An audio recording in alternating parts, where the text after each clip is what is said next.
Hello and welcome to this week's edition of the Coaches Preview Show. This is the first Coaches Preview Show of 2016 and of the basketball season. We're joined here by the Brentwood Lady Bruins coach, Ron Seigenthaler, and the Ladies Eagles coach of Independence High School, Mary Beth White.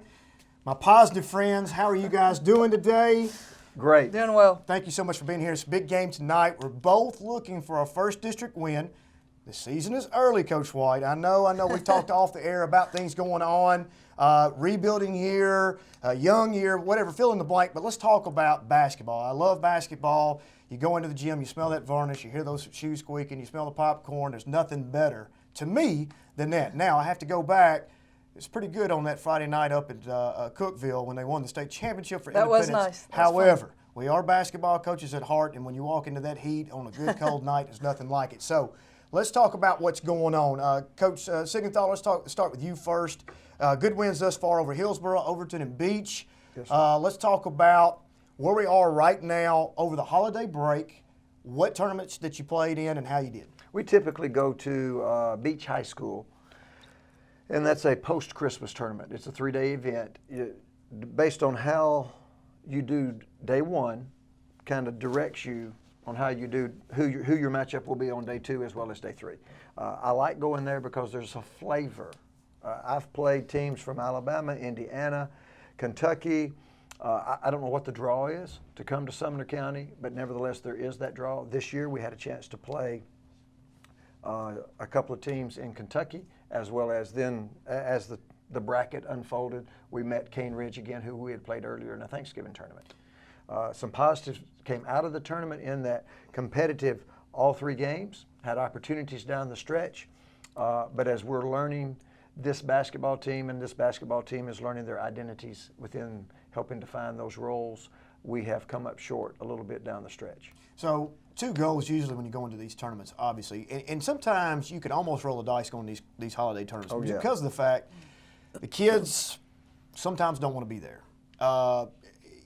If you have let's say you're undefeated going in, they like that roll and keep going. Sometimes if you're in the middle or even low, it could be a tough situation. And it does set the tone for the second half of the year. But in your case, you made 2 good points. One is you're playing highly talented teams probably out of state that you won't see normally on your schedule that'll help you get ready down the road. And number 2, you want to play those teams outside of the district per se. Well, again, you get a little bit of different flavor. You don't, you know, their style is a little different. Unlike in 11 AAA, we see each other twice a year, regular season, scout.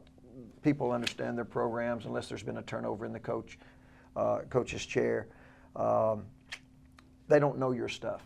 You may not know theirs, but it's that challenge. And then you brought out a great point that as a former coach and as current coaches, we have to get our kids ready to play. It might, well, game 1 was an 11:30 a.m. Game 2 was a 10 a.m. So those are odd times. Your body really isn't accustomed or acclimated to that. So the challenge of being motivated and ready to play presents a challenge. And if you come out of there with a couple wins or some hard-fought losses, regardless, you can really build on that in the second half of the season. Now, you mentioned Cane Ridge. That's a good test. That's a region test that you look down the road for the future. So that's a good opportunity to play those guys and say, okay, we've got information on them. Even though you already have it, some of your kids may have not had an opportunity to play against them in the past. You've got film in your library, so if you do see them in the postseason, come region time, you can pull that back out. And both of your libraries are vast. I know that because you're film watchers. All right, so what about tournaments for Independence Lady Eagles? Well, we went, the day we got out of school, we went down to Lincoln County.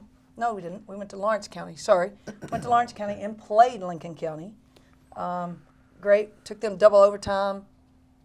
Came out with a win against, good quality opponent, which was a lot of fun. And then next night we played a team from Memphis, which their athleticism was nothing like anything we see around here. And completely different flavor. Like well, I was about to tell you, it was a flavor we had not seen. Good Division I guard that just, played hard. We played hard.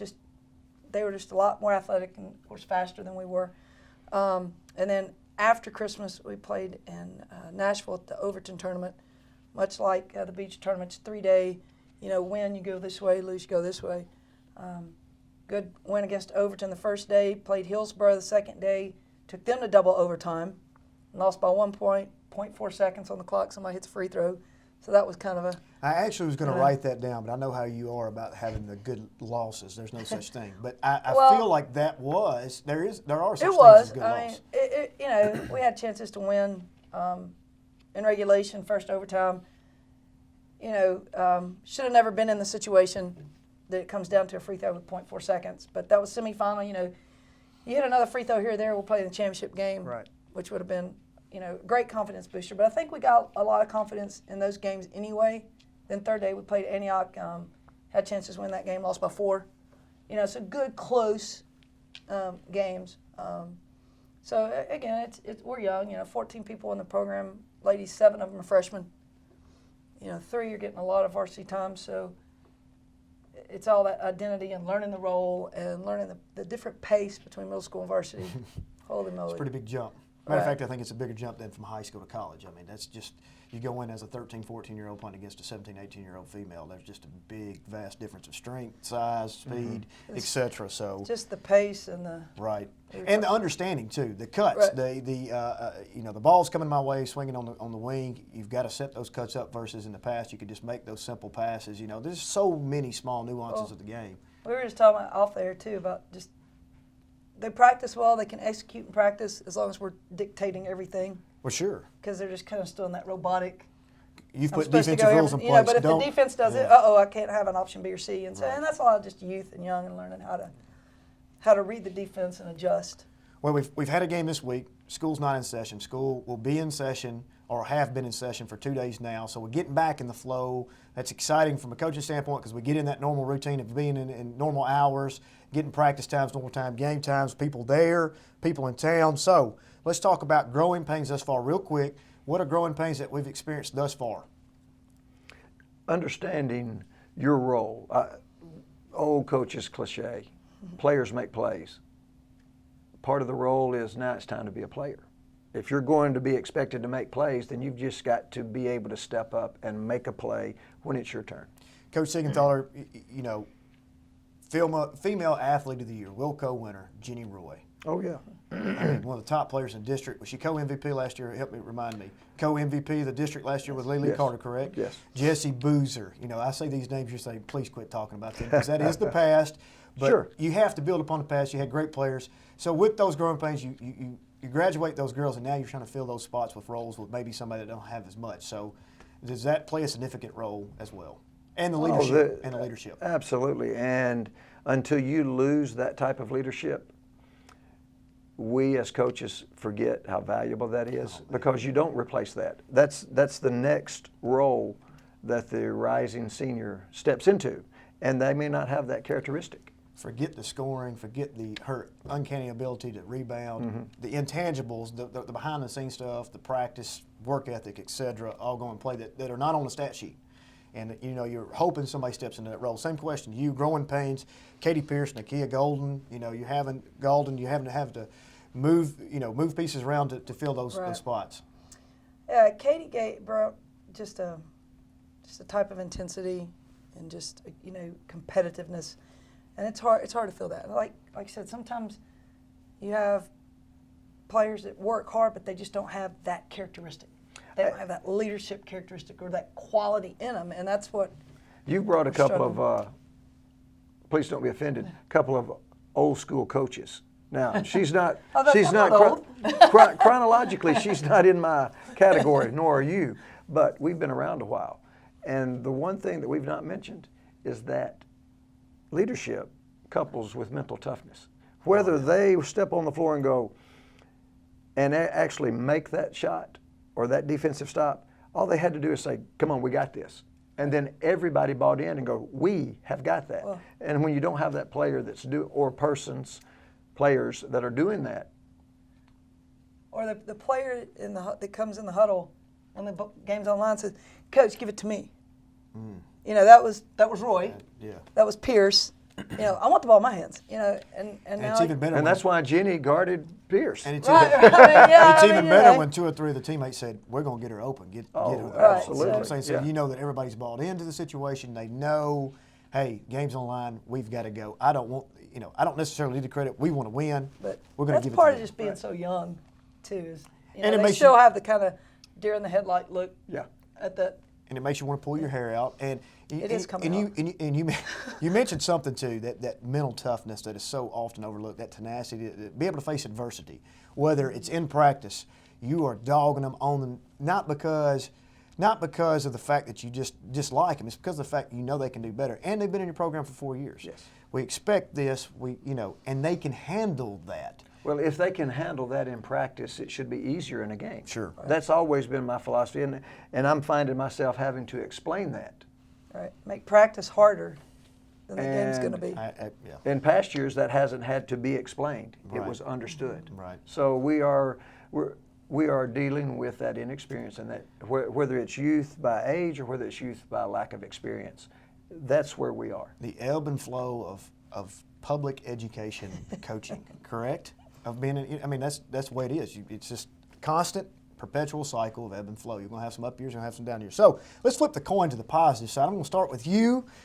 That was positive. I was about to No, say, no. I thought we did well. Tell me, give me real quick bullet points. Give me some things that you've seen so far that you say, I like that. We're ahead of the curve so far on that. Again, we're forced with. Don't have to think too long. You should. No, we're forced with low numbers, and so with 7 freshmen, I've got 3 freshmen right now getting varsity time. One of which started probably the first 8 ball games. So that's getting them, ahead. That maybe hopefully in another year they'll be sophomores, but maybe playing like juniors already because they're already been in Right. that varsity role. They've already been in 2 double overtime games. Right. With the Gamma line. So, Coach Sig? I like the way that our team has figured out this is how we have to play. And by that I mean, Jeremy, there's a level of intensity and a level of energy. You won't get either one of us to say there's a moral victory. There is no such thing as a moral victory. Now, there's growth. Mm-hmm. And I have been the first to go in after a ball game and go, we got better tonight. But here's what we have to do to win the scoreboard. Right. We didn't win the scoreboard, but we got better. So all the people that support us, you'll be playing your best ball at the right time. That may be true. Well, time's getting away. We could sit out here all day. I love this talk. Let's real quick, briefly, give me. Let's talk starting lineups real fast. Give me personnel and class. Go ahead and do your rotation if you'd like to. Top 6, 7. If you play 10, are you playing 15 right now? I had 15. Well, I would say I could project that we'll probably go 9 deep at least tonight. Okay.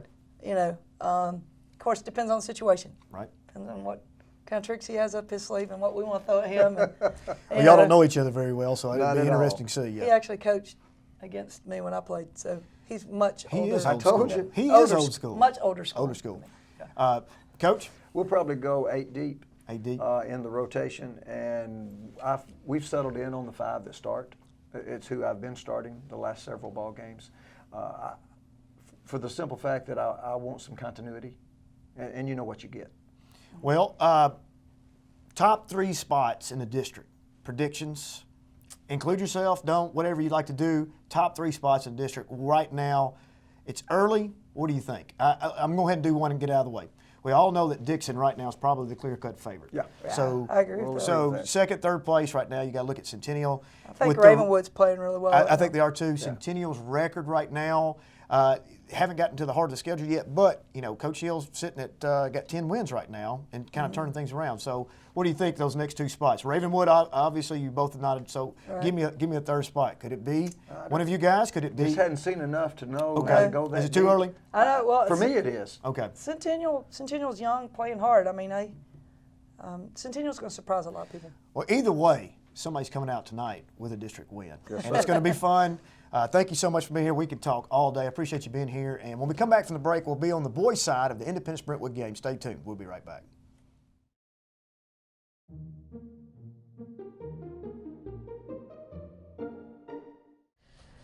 This is a haiku by Lewis Collin. Shadow of a fence, creating an artist's print for just one moment.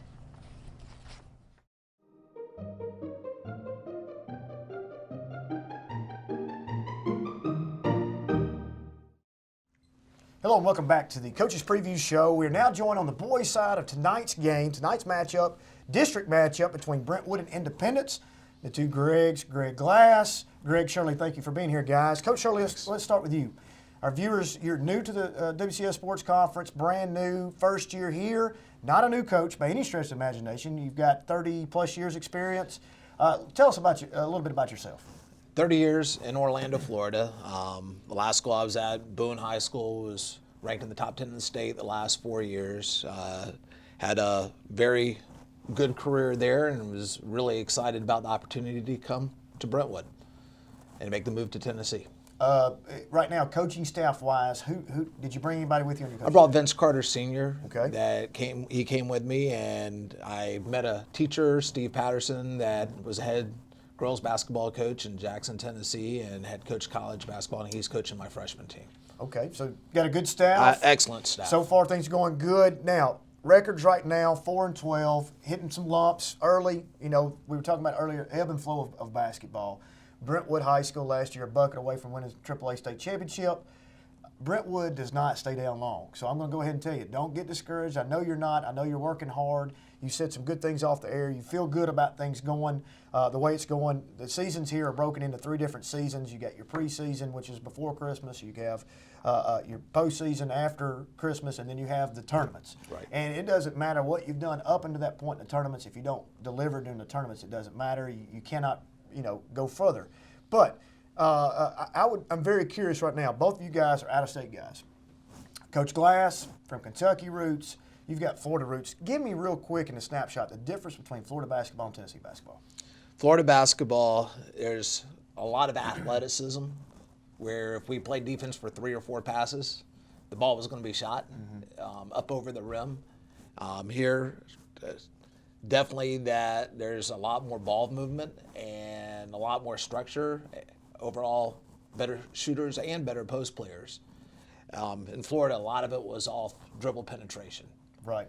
And up over the rim. You know, people like Ben Simmons, he played 10 minutes away from where I lived. And, that was the type of players. Nick Calathis, Chandler Parsons, Austin Rivers, Shane Larkin. Those are the type of players that we were playing against in that area where it was more athleticism than actual structure, running the sets and working it from one side of the floor to the other. So pretty much it's a rebound, outlet, secondary set, about the only set you had. You come off. If you didn't score off out of the secondary, then you're looking for the dribble drive, and it didn't take long to get something off, right? Exactly. Well, Kentucky, any different or the same, or? It's a way of life. You eat, sleep, and breathe basketball in Kentucky, and it's you in certain areas you do have the athleticism up in the Louisville area, the Hopkinsville area, but at the same time you got the fundamentals of the game. There's no restrictions in the summertime, even in the preseason. They're pretty much year-round basketball. Coaches can do what they want to do, so that's why I think you see a lot of the kids are more fundamentally sound. Whereas, here, in the fall semester, the only thing we can do is really condition. Right. But in Kentucky, they can actually do player development stuff during the preseason. Well, I feel like we got a tale of 2 teams. One is Brentwood going off Tanner Tapp, Grant Teichman. Those kids were great players in a system for 3-4 years, had all the success. Those guys graduate. Now you've got the Batista brothers coming back. You've got you mentioned Harding, you mentioned Smith, you mentioned the kids that are now having to fill those roles. Young may not have had a lot of playing time. So give us a little insight of how that progression with those guys are going. Well, I know a big part in Tennessee is the summer, this summer month that they get to play. In Florida, we did play in the summer and the fall also. So taking the job as late as I did, right, there was no chance during the summer. I had played 22 games in Florida with my last team, very successful there. So we started the first day of practice, first drill, every set, everything that we ran. And we're right there. I mean, we've lost the last 5 games in the last 5 seconds of the game. We're right there playing hard. And if you could ever get over that hump, just win 1 or 2 of those games that come down to the wire, you feel like, okay, we're off and rolling. Now, you made a great point that I did not mention earlier. You did take the job late. Was it late July, August? It was early July. Okay, late, so late June, early So July. we've missed team camps. Right. You were with your other team. Right. So you know, you're going from one system that they were used to for 4+ years to your brand new system of doing things a little differently, like any coach would have. I mean, so you got to think you get over that hump without that. That's fantastic. So you go into this coming up summer, it's going to be a different story. You know, they're going to get to learn your system as they go, know things going on. And that plays, I believe, an integral part in your success right now. You're talking about last year, your kids being young, and you knew that they were a good team, but mentally may have lost a couple games there just because of youth, but now you return everybody, and it's a completely different story. You are like, come get us. Your kids have that feeling about them. I watched them play this week. You just know that the youth is gone, that they understand what you want of them. They understand the game better. They have that swag, if you will, going on. So you know what it's like to be on the other side, and to see that progression as they come up through. So let's talk about your teams real quick. Coach Glass, right now, great wins. Hillsboro, without your football guys, that's 2 starters in your lineup out during the football run. And speaking of football, what does that do to go into basketball? It does a lot. School atmosphere is phenomenal. The school spirit, I can't even describe it. And it has carried over. Our guys have fed off of it. And the Indy Nation, they represent it during football season, and they represent during basketball season. Well, I know as athletic director, a lot of kudos go to the football coach, but that needs to go to you as well for the job that you put in, the time that you put in, the effort. You're at the football games. You're on the sidelines. You're fired up. You're just as fired up as Coach Blade was. You know, we did something we'd never done this year. Finished 15-0, first time in WCS sports conference history. 2 state championships. Independence ranked #1 in the nation in the medium division right now, nationally ranked, which is unbelievable if you think about it. That's some pretty big shoes for you guys to fill. You're currently ranked 3rd in the Mid-State poll right now. Great wins, like I said, with Hillsboro, Centennial, Bob Jones, Ravenwood. Talk about your holiday break and what you did. We went down south. We went down to the Marlins Christmas Classic in Panama City Beach, Florida. It's a trip that I've been planning for 2 years. You know, and we. You know, looking back 2 years ago when we were freshmen and sophomores, I knew this group of kids could be special, and you know, we fundraised like nobody has ever fundraised before to make this trip happen. But it was a great success. We went down there. We played 2 teams out of Kentucky, and played the host team, Arnold High School, in the championship, and was able to come away with the championship. That's fantastic. Coach Shirley? We went over to Mount Juliet first. We played Riverdale, who had beaten us in double overtime at our place, and beat them by 7. Then we came back the next night, and we were beating Mount Juliet by 10 with like 7 minutes left. Lost at a real close game there. Then we went over to Father Ryan and played 3 games that all came down in the last couple seconds. And ended up a little bit short, but we competed hard and came back, showed the great character of the players and just the work ethic that they have to come back after a tough loss, to come back and compete as hard as they did. Absolutely. And you talk about Riverdale, you know, they play in a pretty tough league basketball-wise. You got Blackman over there. You got Oakland right now with Troy Bond playing well. So, I mean, that's a quality win for your program, you know. And if you could just take a couple of those close losses where you were in the lead and lost it, or tried to make a comeback and fell a little short, that would pay huge dividends for your ball team. So let's talk about real quick growing pains. As you see that, what are some positives that you feel like is going to flip the coin for you? I know at practice today, they're going to come, they're going to work hard, and they're going to give me complete effort. You know, the young men that didn't get playing time last year, they have had playing time now. And they're a great group of young men that represent the school well. Falling up a little bit short on the scoreboard, but I know today at practice we're going to come in and work. And when we step on the floor, no matter who we're playing against, we're going to come in and compete as hard as we can. Coach Glass, kind of the same question to you. I'm going to change it just a little bit. You're sitting there with 1 loss right now, coming from a Kentucky team. You haven't lost in the state yet. Grayson Murphy, Patrick Murphy, Malcolm Walker, Pierre Watkins, all those names are household names right now because of the fact they've been playing through that progression that we spoke of earlier. How do you keep those guys hungry? Well, you know, despite what our record is, I stress to them we're 3-0. The district, we're in the heartbeat of our district right now, and these are the games that matter. We want to protect home court. You know, at the end of the day, Brentwood is still the defending district champions. That's correct. And they are State runner-ups. And state runner-ups. So you know, it's the name that's across the front of the jersey, and that's going to be our motivation. And Coach Shirley is right. His kids do compete. They play hard. They don't quit. And our guys, we got to come for 32 minutes.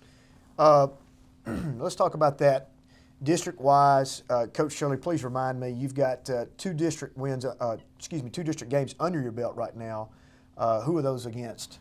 Ravenwood, and then last night. That's right. Battle of the Woods came early this year. I forget. So you haven't played the entire district schedule yet. So I'm going to ask this question to you first, and you can follow up.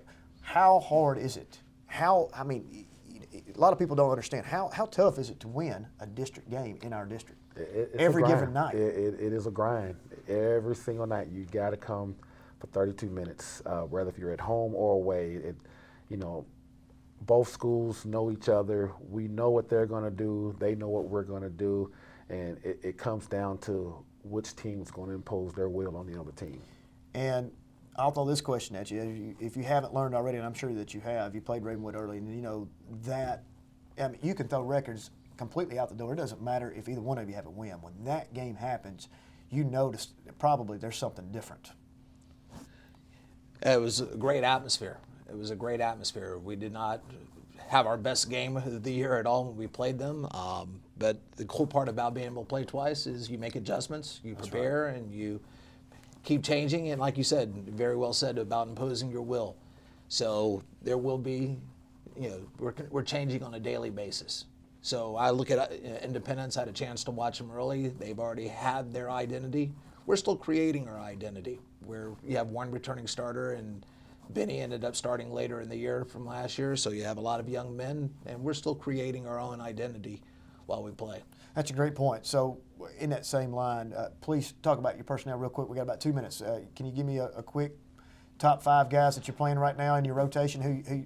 We'll play 9. Our 2 big men, Lennon Hardy and Reed Smith, have both stepped up big time. They're both averaging double digits. You know, Toe Batista brings toughness. He's been through it beforehand. He just plays real hard. Benny Batista has been leading the team in assists. You know, he came off an injury, but he's competing and playing hard. And Kellen King is shooting the ball very well. And I have some young men coming off the bench that are stepping up, that are doing a good job. Okay, Coach Glass, I mean, you already kind of named it, but go ahead. Follow up with what we were talking about, because I know I left somebody out. Well, you know, Corbin Darter has been playing real well for us as well. He was one of our football guys, and he's finally gotten his basketball legs back. And at 6'6", he brings a lot of versatility for us. So, whereas I can use him in different areas on the floor. So, you know, and our bench players, Greg Miller's been great for us, and Joe Holheide, they come in and give us some solid minutes as well. And every now and then you got my sophomores, Jeremiah Barr, he comes in and gives us a boost as well. And you see, I think watching you progress from last year, I think that's a difference maker as well, because now you are 7, 8, 9 deep, whereas last year you get 1 or 2 in foul trouble with the case. It may not have been as strong, but now you can rely upon those guys. And literally when you switch out some of your guards, there's not a whole lot of difference. And you mentioned the football player. He's become a pretty good basketball player. Yeah. Over the summer, he's improved. You can tell a difference from last year. A lot of things. But tonight's going to be great. It's going to be fun. I wish you both the best of luck. Coach Shirley, congratulations on getting the job once. A great job at Brentwood. Congratulations for being here. Welcome to the WCS Sports Conference. I look forward to seeing what Brentwood Bruins have in the future. And tonight, tip-off tonight at Independence, Brentwood versus Independence at 6 o'clock. We'll see you next time.